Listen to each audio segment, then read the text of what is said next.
With only one game, Crytek had leapt from a gleam in the eyes of its founders, the Yearly brothers, into one of the hottest development houses in the industry. Far Cry and its proprietary CryEngine had blown critics and audiences away with its jaw-dropping graphics and solid gameplay. But after achieving all that, Crytek chose to leave Far Cry behind and pursue a new franchise. In the meantime, and still with only one game to their name, they moved their headquarters to Frankfurt, Germany, and founded new studios in Kiev, Ukraine, and Budapest, Hungary. Clearly, the guys had faith that they were the next big thing. And indeed, the main team at Frankfurt was hard at work on the new game and its new engine. In time, their new game would come to be a byword for bleeding-edge graphics, a standard by which hardcore gaming PCs and graphics cards would be judged for years. In the aftermath of Crysis, Crytek would emerge as one of the largest independent studios in the world.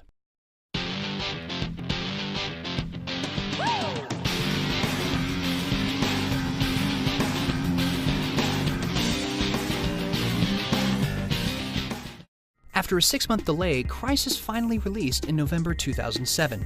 After Far Cry's unexpected success, hype was pretty high around the new game. In particular, the screenshots and videos for CryEngine 2 looked almost unbelievable. Everything that had been amazing in Far Cry looked a generation or more better. Still, Crysis was an untested property, and it was possible that Far Cry had just been a fluke. Plus, the game was exclusive to the PC, narrowing its potential market. On top of this, fall 2007 was a busy time for PC shooters, with hits like 2K Boston's BioShock and Infinity Ward's Call of Duty 4 Modern Warfare already out. Could their game, which had cost an expensive 15 million euros to make, stand out in the crowd?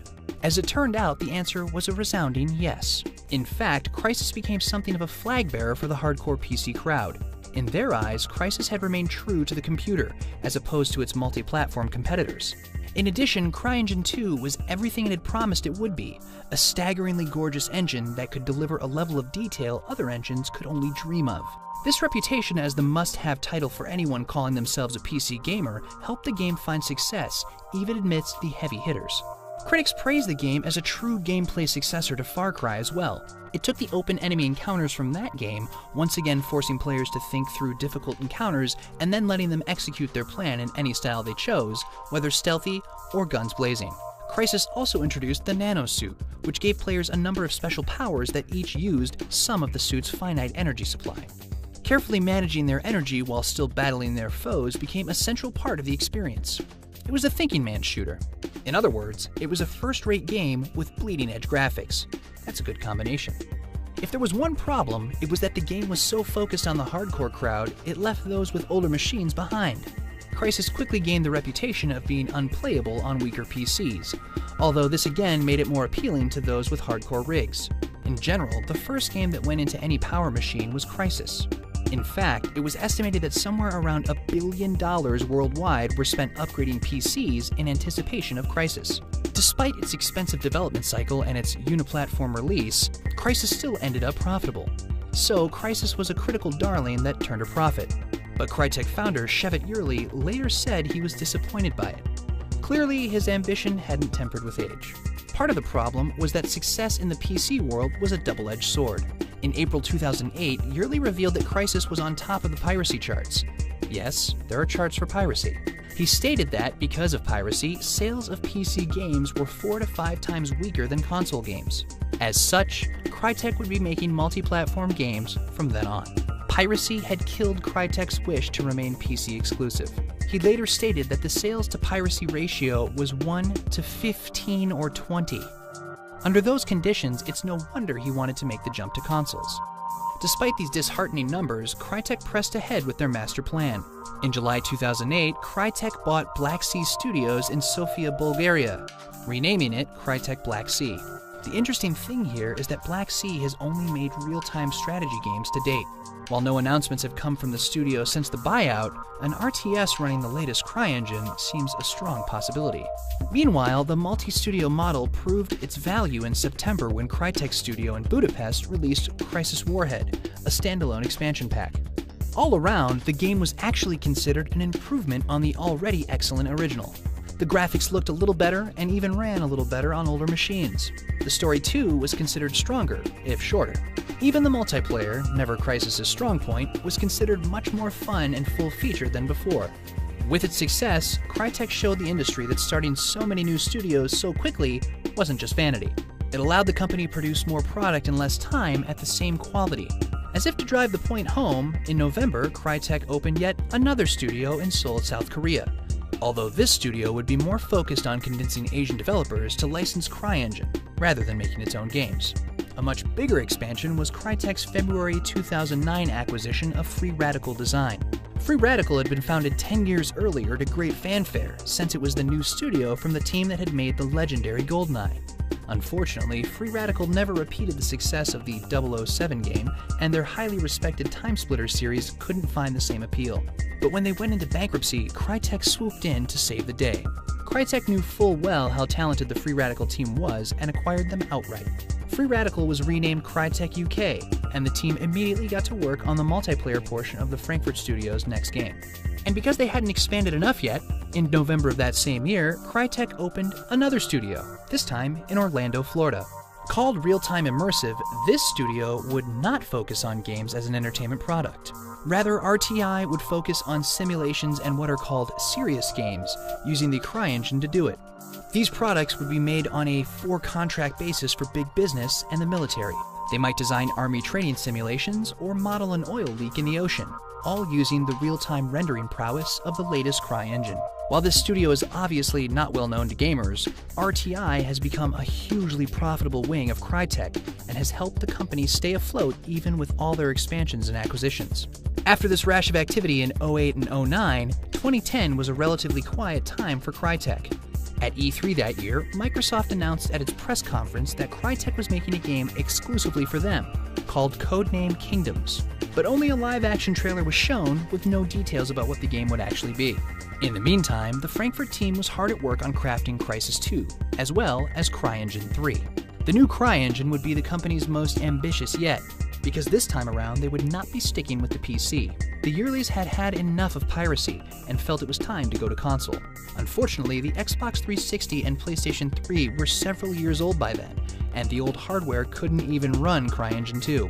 So before beginning production on Crysis 2, the engine team had done 2 to 3 years of work just optimizing the engine to the point where it could scale down to consoles. The hard work paid off, and Crytek proudly promised that they could deliver a top-quality game across consoles and the highest-end PCs. Originally slated for a fall 2010 release, the game was pushed into March 2011 to avoid the intense competition of the holiday season. Big as Crytek has become, it wasn't yet big enough to compete with the heavyweights. Astoundingly, Crytek lived up to their promise once again by pushing the limits of both consoles and hardcore PC rigs, and looking gorgeous on both. CryEngine 3 was their third home run in a row. The game itself was largely like its predecessor, but moved from a lush jungle to a concrete one. Set in a lovingly recreated and gleefully destroyed New York, gamers would once again don a superpowered nanosuit to fight aliens. It retained its reputation as the thinking man's shooter, forcing gamers to approach enemy encounters cautiously and deliberately. The single player was praised as another great campaign from a studio that had quickly established itself as a powerhouse. But Crysis 2 would also feature the most complete multiplayer experience in a Crytek game to date. This was the product of Crytek UK's efforts, and the former Free Radical had put all their multiplayer expertise into it. However, it still struggled to stand out against the established franchises as Call of Duty, Halo, and Battlefield continued to dominate the most played charts. If there were complaints, they were mostly from the hardcore PC crowd, who feared that making the game and engine console friendly had stifled progress. They were also upset by the loss of what had been their banner franchise, one of the last remaining PC-only shooters in existence. Still, after 1 week on the market, only 15% of Crysis 2's sales were on the PC. The remaining 85% were all on console. Given those kinds of numbers, it's no wonder Crytek wanted to move into that space. After the success of Crysis 2, the UK studio was looking for a project to call their own. They got it from an unexpected source. In September 2011, publisher THQ contracted Crytek to make the shooter Homefront 2. The company leaders in Frankfurt chose the UK team to do it. A follow-up to the American Invasion-themed original, the game is expected sometime in 2013. Meanwhile, in October, the original Crysis finally made its way over to consoles. The whole game had been converted from CryEngine 2 to 3, allowing for the console jump. As an older game, it was released as a $20 downloadable and without any multiplayer. The move drives home the point that Crytek is done with PC exclusivity. Going into the future, Crytek has a number of games in production from a number of studios. In 2012, the main team in Frankfurt will release Rise, a Roman combat game exclusively for the Kinect motion controller. This is the same game previously announced as codenamed Kingdoms. However, rumor has it that the title had begun production under the team in Budapest. But very suddenly, development was moved to the Frankfurt team, and a large number of Budapest staff were laid off. The studio is reported to be focused solely on tablet games now. What caused the shift is unknown. Also unknown is whether or not hardcore gamers will embrace the Kinect, since it has largely appealed to casual crowds so far. But Crytek wants to prove that the hardcore can evolve past the analog sticks. To that same end, 2012 will also see the release of Warface from the Kiev studio. Warface will be a free-to-play shooter, a business model that has so far been aimed mostly at casual players. But Warface will use CryEngine 3 and promises to be a fully featured AAA action experience. Again, Crytek is betting that it can bring the hardcore crowd to a different paradigm.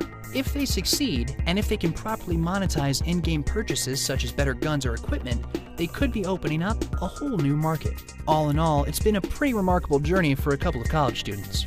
In 12 years, they have only released 4 games, but each one has been critically respected and technologically groundbreaking. What's more, Crytek now runs 7 studios around the world, making them one of the largest privately owned developers in the world. Whether or not they can maintain that pace or size remains to be seen, but so far, every gamble they have taken has paid off. As it stands, they have made themselves one of the most recognizable names in the shooter space, and they seem poised to go toe-to-toe with the biggest players in the shooter market. And that is nothing to cry about.